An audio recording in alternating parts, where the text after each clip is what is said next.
February 25th of 2012, I walked into the emergency room at the Royal Victoria Hospital.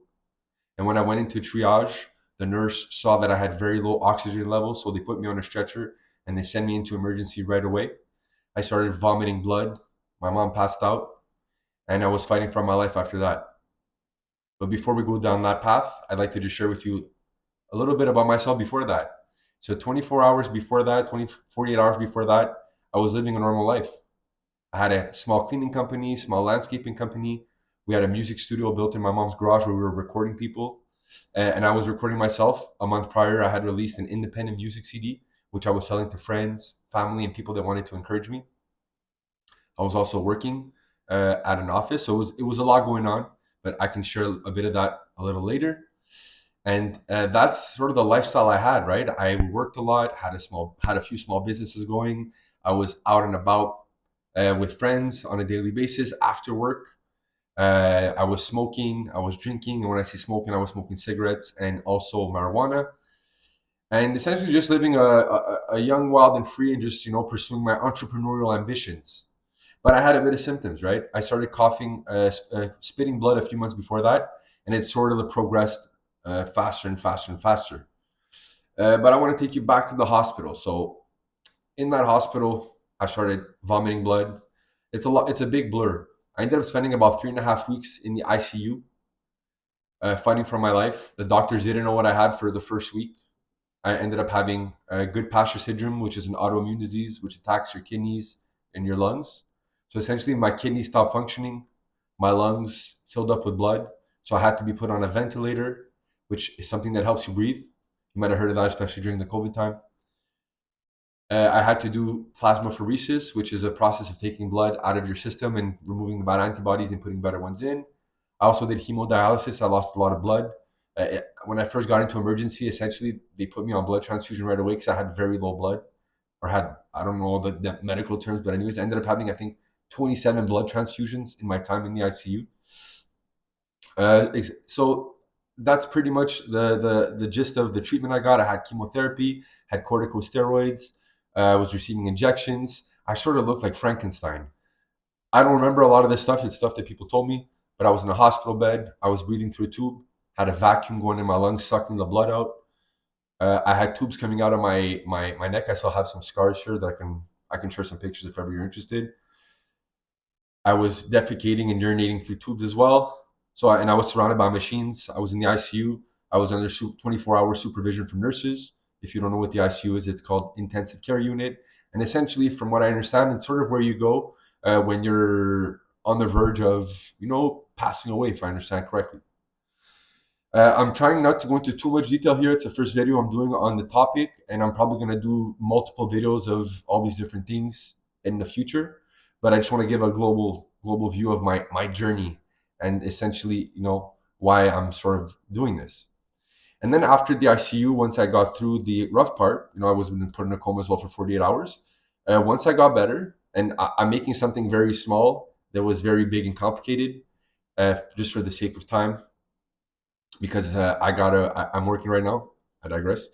And yeah, so after the ICU, I survived. Luckily, they actually weren't sure if I was going to make it. They sent a priest to see my mom, to try to talk to her.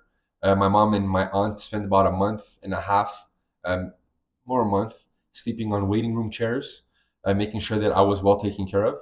And my father came from Greece for a few weeks, and I had a lot of friends and family come visit, which was amazing, and I think was part of the reason why I probably survived, and reason why I recovered so quickly to get back to my normal life, because I had constant positive support.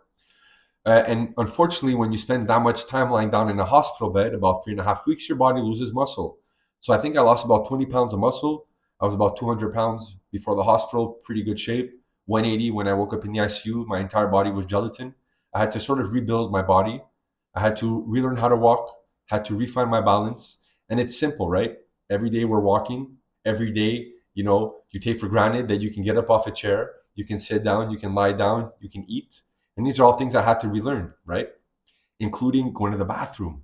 I had to essentially do my needs in bed, and then slowly I was able to go on a little chair with a little place to poop and pee in afterwards, and then eventually I was able to go to the bathroom. But yeah, it was a long process. And also, like when you're at the hospital, the thing that you realize is that there's a big focus on the physical aspect. So making sure that you're healthy, right? Physically, the illness is in remission. And what remission means is that it's no longer active in your body. I don't think they can ever say you're cured because it could always come back, unfortunately. And that's the same with cancer and most diseases, from what I understand. Again, I'm not a doctor. This is what I know, but this is not medical advice. Speak to a professional if you have any questions. But the biggest issue that I faced afterwards is that, yes, physically I was okay. I had to rebuild my body. I left the hospital a month and a half after walking into it. I ended up going to Villa Medica, which is essentially a rehabilitation hospital, which they help you, once you're okay, like you don't need any more daily supervision in the hospital because, they need beds for other patients. You go to this rehabilitation hospital where the sole focus is just really rehabilitating your body. So to be able to properly walk around, being able to get in and out of a car, being physically fit enough to go back home and not need somebody to help you get up, wipe your butt, and all that stuff. And I guess it's case by case. In my case, they knew that I was able to get there. Maybe in other cases where somebody is too far gone physically, they will never get 100, never get back to that point. But they try to get the best they can, so the person can go back home and live as normal life as possible. But the biggest thing, and maybe that's just something that I wasn't provided, but it's just a lack of mental support. You go back home, you look all right. I mean, I gained 60 pounds after the hospital because I was on corticosteroids, and I went from 180 to about 240, 250, if I'm not mistaken. And I have stretch marks all over my body to show that. But yeah, you go back home, you look normal. To the average person, it just looked like I gained weight.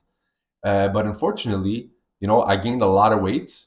I had a hard time breathing because I had a lot of lung damage because I had blood in my lungs, right? As I said, it attacks your lungs. So my kidneys stopped functioning. My lungs filled up with blood, basically. And I had to rebuild my body. So I had a hard time breathing. I wasn't really fit. I had a hard time lifting 5-pound dumbbells at the gym, which was rough. I couldn't run, so I had to just walk. And I walked until I got to a point where after a few months, I was comfortable enough to start running again.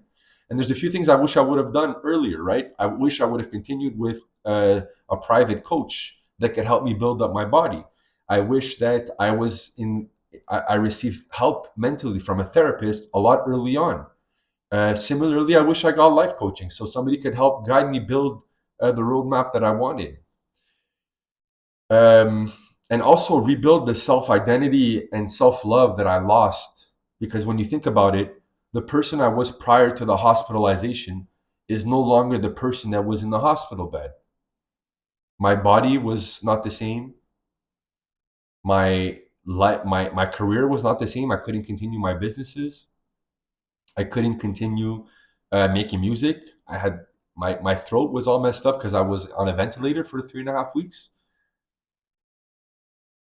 My social circle changed as well, right? Some people that I was very close with that I was seeing on a daily basis were not even present for me in the hospital. I had a hard time dating. I was dating a girl before the hospital, and unfortunately, things didn't go well while I was hospitalized. But that happens. And I had a very low confidence in going out and dating again. I was a college dropout, so going back to school was a big stretch because I had left and my notes were horrible because I wanted to start businesses. What else?